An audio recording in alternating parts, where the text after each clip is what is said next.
The history of Marion Power Shovel Company is anything but ordinary. It's the story of a company that contributed to mining on land and marking our presence on the moon. Originally inspired by a design from rival Bucyrus-Erie, Marion Power Shovel seized the NASA contract to build massive crawlers that would transport rockets destined for the Apollo moon missions. These giant machines, carrying millions of pounds of hardware at a steady crawl, were vital to space exploration. Yet Marion's journey wasn't without drama. From spearheading the creation of the Captain, a record-breaking power shovel, to embroiling itself in international controversies and management clashes that would signal its downfall, Marion Power Shovel's tale is one of ambition, triumph, and gritty resilience. How did this powerhouse of heavy machinery end up on an unstoppable decline? Let's dig deep into the remarkable and turbulent history of Marion Power Shovel. The origins of the Marion Steam Shovel Company begin with three visionary founders: Henry M. Barnhart, George W. King, and Edward Huber. Each brought a unique perspective, ambition, and skill set to the company, setting the foundation for what would later transition into the Marion Power Company, a monumental name in industrial machinery. Edward Huber, born August 28, 1846, was the oldest of the three and a pivotal figure in early machine innovation. Coming from a modest farming family in Germany, he immigrated to the United States in the mid-19th century, seeking opportunity in a burgeoning industrial landscape. Known for his mechanical insight, Huber invented the revolving steam shovel in the 1870s, an innovation that would later inspire the company's earliest machines. His immigrant experience, coupled with a deep knowledge of agriculture and engineering, gave him a distinct appreciation for machines that could ease the heavy burdens of labor, a value that would shape Marion's approach to engineering. Henry M. Barnhart came from a working-class background in Ohio, where he developed an early fascination with mechanics. Determined to build something of his own, he trained as an engineer and gained practical experience through various machine-building projects. Barnhart was known for his resilience and financial pragmatism, skills that would prove invaluable in guiding Marion through its early, often difficult years. Though he lacked formal education in business, his practical skills and dedication allowed him to innovate and lead effectively, despite the financial hardships he faced early on. George W. King, unlike Huber and Barnhart, had some financial support from his family, which he invested in his education and training. King's background in engineering, along with a small inheritance, allowed him to experiment with machine building and partner with Huber and Barnhart, who shared his vision for more efficient excavation machinery. Together, they pooled their resources, combining Huber's technical expertise, Barnhart's work ethic, and King's financial support and mechanical know-how. Despite each founder's unique path, they shared a singular focus on using machinery to drive progress. By 1884, the trio officially founded the Marion Steam Shovel Company in Marion, Ohio. Their vision was ambitious: to create powerful steam-driven shovels that could take on the biggest construction and mining projects of their day. With industrial expansion sweeping across America in the late 19th century, the Marion Steam Shovel Company quickly identified a critical gap in the market that they could nicely wedge themselves into. And that happened to be excavation. Railroads, mines, and public works demanded faster, more powerful machinery. The company's innovative rail-mounted steam-powered shovels were simply groundbreaking. Produced in the 1880s and the first of its kind, it allowed for efficient, large-scale earth-moving operations that replaced manual labor.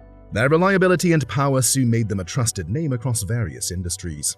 As their reputation grew, Marion shovels were selected for some of the biggest projects in the era. In 1904, the Steam Shovel Company's equipment was deployed to the Panama Canal project, one of the world's most ambitious engineering feats. Marion supplied 20 rail-mounted steam shovels, designed to operate on tracks, a feature that allowed them to traverse the rugged canal terrain with ease. These shovels became essential tools in Panama, cutting through dense jungles and rocky terrain. Their performance reinforced Marion's status as a leader in excavation machinery. Another monumental project that relied on Marion shovels was Ontario's Welland Ship Canal, constructed between 1913 and 1935. This canal, designed to connect Lake Ontario with Lake Erie, required large-capacity draglines, capable of handling massive volumes of earth and rock. Marion's draglines proved invaluable to the project, demonstrating their machine's power and reliability. With each large-scale project, Marion cemented its reputation as the go-to manufacturer for complex, high-stakes construction. But it had to share the landscape with another Ohio-based company. While Marion thrived, it was not without competitors. One particularly fierce rival emerged: Bucyrus-Erie, another Ohio-based company known for its massive excavators and shovels.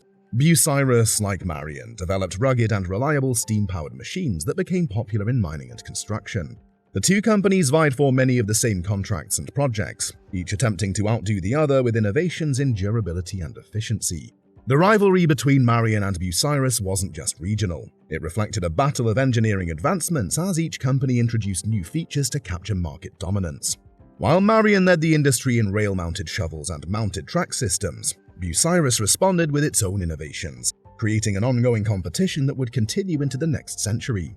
This competition pushed Marion to constantly improve its machines, contributing to a legacy of innovation in heavy equipment. Ultimately, this rivalry would resurface decades later in a dramatic turn when Bucyrus acquired Marion, a move that marked the end of an era for the iconic Marion Power Shovel brand. We'll talk more about that when we get to that part. One of Marion steam shovel's most revolutionary contributions to the industry was the invention of the rail-mounted track system and the Barnhart log loaders in the 1880s. Before this rail-mounted system, excavators were limited to stationary positions or required cumbersome manual repositioning. Marion's engineers realized that giving their shovels the ability to move along tracks could increase productivity immensely, especially on projects where excavation points frequently shifted, such as in mining and canal construction. The revolutionary rail-mounted track system allowed Marion machines to shift their positions with ease, significantly enhancing operational efficiency. This mobility was critical on projects like the Panama Canal, where the terrain was not only rugged but required constant adaptation to new excavation points. The mounted tracks allowed Marion shovels to stay mobile, reducing downtime and cutting costs for contractors. This innovation not only set Marion apart from competitors, but also established a new industry standard for mobility in heavy machinery. The impact of the rail-mounted track system was profound. Contractors and governments quickly recognized the advantages of Marion's design, leading to widespread adoption in mining and public works. By the early 20th century, the mounted track system was integral to Marion's brand identity, symbolizing both the innovation and practicality that defined the company. This was why everyone wanted to use their machines, including companies that lacked the financial power.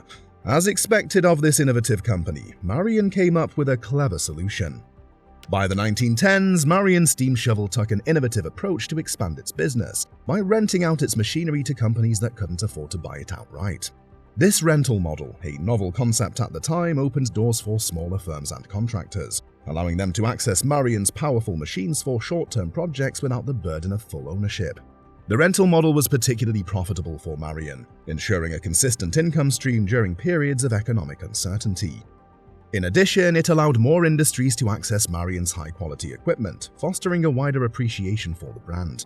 This flexibility became a significant competitive edge, enabling Marion to maintain customer loyalty and adaptability in an industry that was highly susceptible to economic fluctuations. The rental service expanded Marion's reach, eventually leading them to work on some of the most historic projects in the United States. Marion's shovels didn't just move dirt, they built history. Beyond the Panama Canal, where 20 rugged rail-mounted shovels helped dig through one of the world's most formidable construction sites, Marion equipment was used on other historic infrastructure projects, each highlighting the durability and efficiency of their machines. For instance, the Marion Steam Shovel Company's equipment was integral to the construction of the Holland Tunnel beneath the Hudson River, which connected New York and New Jersey. Construction of this iconic tunnel started in 1920 and officially opened on November 13, 1927. Upon its debut, it held the record as the longest continuous underwater tunnel designed for vehicular traffic worldwide and was the first to incorporate a mechanical ventilation system. But it wasn't easy to construct. The tunnel posed unique challenges, as workers had to excavate through layers of silt, clay, and rock, all while working under a riverbed. Marion shovels proved up to the task, handling the tough, confined conditions and ensuring that construction proceeded efficiently. In addition to the Holland Tunnel, Marion would play another major role in yet another landmark construction 4 years later. Built between 1931 and 1936, the Hoover Dam is another iconic project in which the Marion Steam Shovel Company took part. The building of this massive dam required the removal of vast amounts of earth and rock in extreme conditions. Marion's machines were essential in shaping the landscape that would later house the dam, demonstrating their ability to operate under intense conditions while maintaining reliability. These projects were proof of Marion's engineering prowess and reinforced the company's reputation as a critical player in America's infrastructure boom. Despite its success, Marion faced numerous setbacks. From the 1890s through the 1920s, a series of fires ravaged their facilities, destroying valuable prototypes, tools, and records. Each fire brought production to a halt, forcing the company to rebuild from the ground up. These incidents were devastating, yet Marion repeatedly demonstrated remarkable resilience. Each time the company rebuilt, it used the opportunity to expand its facilities, install improved machinery, and reinforce safety protocols. This resilience was embedded in the company's identity, making it more than just a manufacturer of heavy machinery. Marion was seen as a company that could withstand hardship and emerge stronger. These challenges added a layer of grit to Marion's legacy, inspiring its workforce and earning the respect of clients who valued the company's dedication to overcoming adversity. By the mid-1940s, the landscape of construction machinery was evolving. Steam engines were being replaced by electric and diesel engines, heralding a new era of industrial equipment. To stay competitive, Marion Steam Shovel rebranded as Marion Power Shovel Company in 1946. This change signaled a shift not only in technology, but in the scope and ambition of the company's projects. As Marion moved into the electric age, it would go on to produce machines even larger and more powerful than anything they had created before, securing their place in the pantheon of industrial innovation. The transition to Marion Power Shovel marked a pivotal shift as the company embraced electric and diesel-powered machinery, phasing out steam. This rebranding was a necessary response to changing technology and industry needs. With the name change came an expanded product line of powerful electric shovels and draglines designed to tackle even larger-scale mining and excavation projects. Marion's walking draglines, for instance, used innovative hydraulic systems that allowed the machines to slowly walk across mines and construction sites, enhancing their efficiency on open-pit operations. These draglines helped establish Marion as a leading figure in the industrial equipment sector. This era also marked the debut of some of Marion's most ambitious projects. The power and precision of these machines quickly drew the attention of international clients, especially as the post-World War II world entered a new era of large-scale infrastructure. The shift to electric power not only extended the operational life of these machines, but also positioned Marion as a front-runner in mining and excavation. Now capable of lifting and moving immense amounts of earth, Marion Power Shovel products were among the most in-demand heavy machinery, which allowed the company to enter new markets across continents, including projects in South America and the Soviet Union. Yes, the Soviet Union, the same age-old arch-enemy of the United States of America. But there is an even more hated country, with a known dictator with whom Marion Power would have shady business dealings. But first, let's consider some of its outstanding machineries. One of the most groundbreaking creations under the Marion Power Shovel name was the Marion 6360, more famously known as the Captain.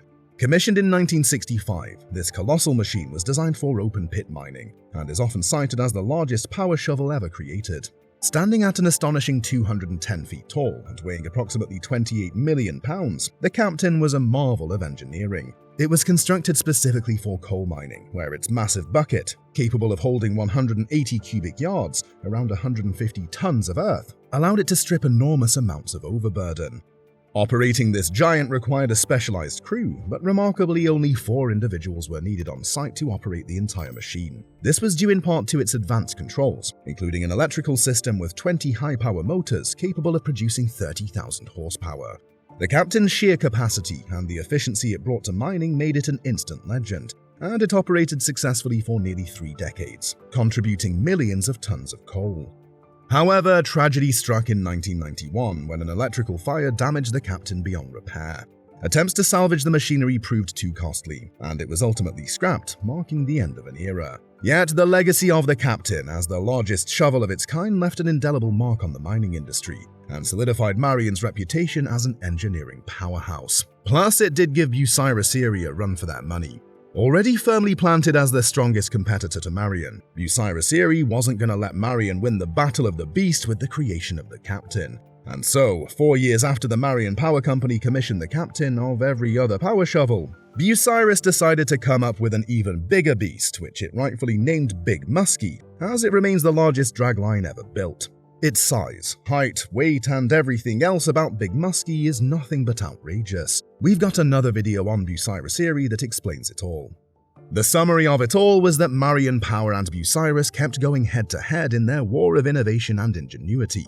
This fierce competition came to a showdown when NASA needed to build its crawlers. The long-standing rivalry between Marion Power Shovel and its Ohio competitor Bucyrus-Erie took an unexpected turn in the 1960s. when Marion emerged victorious in one of the most coveted engineering contracts of the era, NASA's crawler transporters. The concept for these crawler transporters took root when an engineer from NASA, visiting his father's farm in Kentucky, observed Bucyrus-Erie's formidable Big Hog in action on a field. With its 8-foot-high tracks and robust diesel engines, Big Hog demonstrated an impressive ability to navigate tough terrain, an attribute that inspired the idea of a vehicle capable of transporting NASA's massive Saturn V rockets. If the engineer had gone just a few miles more, he would have seen another engineering marvel: the Marion Mountaineer, a testament to Marion Power's prowess in heavy machinery. Although Bucyrus sparked the initial concept, Marion Power Shovel ultimately secured the contract. William C. Dwyer, vice president of Marion, emphasized the company's legacy in constructing powerful shovels, drag lines, and mining equipment for monumental projects like the Panama Canal and the Hoover Dam. This extensive portfolio reassured NASA of Marion's capacity to tackle such a complex project. The contract, valued at nearly $15 million, was awarded to Marion Power Shovel, cementing their leadership and delivering a decisive win over Bucyrus-Erie. With the contract secured, Marion's engineers embarked on creating 2 crawler transporters that would go on to serve NASA for over 5 decades. These crawlers, each weighing around 6 million pounds, measured 131 feet in length and 114 feet in width, with an adjustable height of 20 to 26 feet to accommodate the terrain's inclines and uneven surfaces. Powered by 16 electric motors, each vehicle had a maximum speed of 1 mile per hour, which was precisely what NASA required to transport delicate and valuable cargo safely over the 3-mile journey from the vehicle assembly building to the launch pad. The crawler transporters were built between 1964 and 1966, and they became the backbone of NASA's launch infrastructure. The leveling system was among the most critical features, ensuring that the Saturn V rockets remained upright during transport. These crawlers handled all Apollo program rockets, including the historic Apollo 11 mission, which sent the first humans to the moon. Later, the crawlers were adapted for the Space Shuttle program, once again proving their versatility. Each crawler operated with a crew of 30, including engineers, drivers, and maintenance staff, who ensured the machinery was always at peak performance. The crawlers continued to serve NASA throughout the Skylab, Apollo-Soyuz, and Space Shuttle programs, ultimately logging over 50 years of service. Today, these crawlers remain operational, modified, and upgraded to support NASA's Artemis program, aiming to return astronauts to the moon. Marion Power Shovel's crowning achievement with the crawlers not only showcased their engineering prowess, but also left a lasting impact on space exploration, symbolizing American ingenuity and industrial might. While Marion Power Company was feeling on top of the world at the time, they would soon be hit with serious scandals. Throughout the 1970s and 1980s, Marion Power Shovel broadened its reach by exporting machinery worldwide, with contracts landing in various regions, including the Middle East. One particularly controversial deal was with Iraq, then under Saddam Hussein's rule. Although these machines were sold for public infrastructure, reports indicated that several were deployed near military installations, raising concerns about indirect support for Iraq's military initiatives. In the US, critics condemned Marion for engaging in business with a regime known for its authoritarian policies and human rights violations. Beyond Iraq, Marion Power Shovel secured contracts in other Middle Eastern nations, some of which faced scrutiny for labor abuses. Allegations emerged that Marion's machinery was being used in operations marked by substandard labor practices and, in some cases, forced labor. These accusations not only marred Marion's public image, but also ignited debates about the ethical responsibilities of American corporations working in politically fraught regions. Though Marion may not have been directly involved, the association with these contentious projects significantly impacted its reputation. Amid the corporate turbulence and controversies, the workers at Marion Power Shovel cultivated a fiercely resilient culture. Dubbed the Shovelmen, these employees took immense pride in their specialized expertise and in building some of the most formidable machines on the planet. Despite management's cost-cutting measures under Dresser, including layoffs and a reduced budget on innovation, the Shovelmen's grit and defiance only grew, embodying a loyalty to craftsmanship that transcended corporate challenges. Yet Marion wasn't immune to internal scandal. In the 1980s, an embezzlement scheme involving several employees came to light, uncovering years of unauthorized spending that had slipped through unnoticed. This revelation shook the close-knit Marion community, since many residents worked and had a stake in the company's legacy. The scandal forced Marion Power to tighten financial oversight, but it also exposed deeper issues in management. Yet the scandal left an indelible mark, highlighting management issues that only added to the company's mounting challenges, which eventually necessitated mergers and acquisitions. As Marion Power Shovel grew, it didn't shy away from expansion through acquisitions, starting with its purchase of Osgood Company in 1955. Osgood, a crosstown rival in Marion, Ohio, specialized in smaller shovels and mobile units. The acquisition complemented Marion's lineup, giving them a broader range of equipment to offer customers. Osgood's products were geared towards smaller-scale operations, including mobile shovels mounted on Mack truck undercarriages. This acquisition was a strategic move, broadening Marion's customer base and product offerings. In the late 60s, the company's financial management underwent a significant shift when primary stockholder Henry Hillman, a Pittsburgh billionaire, refinanced Marion Power Shovel with support from PNC Bank. This strategic move provided the financial stability needed to continue growing as demand for large-scale mining and construction equipment surged in the 1970s. The next major turning point came in 1977 when Dresser Industries, an energy and manufacturing giant, acquired Marion Power Shovel for $250 million. This acquisition was initially viewed as a step toward greater expansion, leveraging Dresser's resources to meet rising demands in the coal industry. The workforce grew from 1,500 employees in 1974 to over 3,200 by 1978 under Dresser's management. However, Dresser soon implemented aggressive cost-cutting measures that clashed with Marion's legacy of engineering excellence. Research and development funding was slashed, skilled engineers left the company, and the company's innovation pipeline began to grind to a halt. What began as a promising partnership quickly revealed itself as a path toward decline. Dresser Industries withdrew from the industrial equipment sector in 1992, transferring Marion's assets to Indresco, a holding company that would later evolve into Global Industrial Technologies. By 1996, Marion Power Shovel Company claimed that it earned revenues totaling $114.4 million from that fiscal year. It is therefore shocking that just 1 year later, on the 23rd of July 1997, Bucyrus International, Marion's age-old Ohio-based rival, acquired Marion Power for just $40.1 million. That is way below half the company's annual revenue the previous year. Something smells fishy, right? This acquisition led Bucyrus to close Marion's Ohio facility, marking the end of Marion Power Shovel's independent operations and the end of over a century of pioneering innovation and competition. Bucyrus International would itself later be swallowed up and acquired by Caterpillar Inc. While the Marion Power Shovel Company may be long gone, its legacy endures. Their machines, including the legendary NASA crawlers, continue to operate, serving as testaments to the company's engineering expertise. The Marion brand remains a symbol of industrial strength, resilience, and American ingenuity, inspiring future generations in the fields of construction, engineering, and space exploration. We hope you found this story both fascinating and motivational. Let us know in the comments which company's story you'd like us to explore next. Don't forget to subscribe to our channel and hit the bell icon.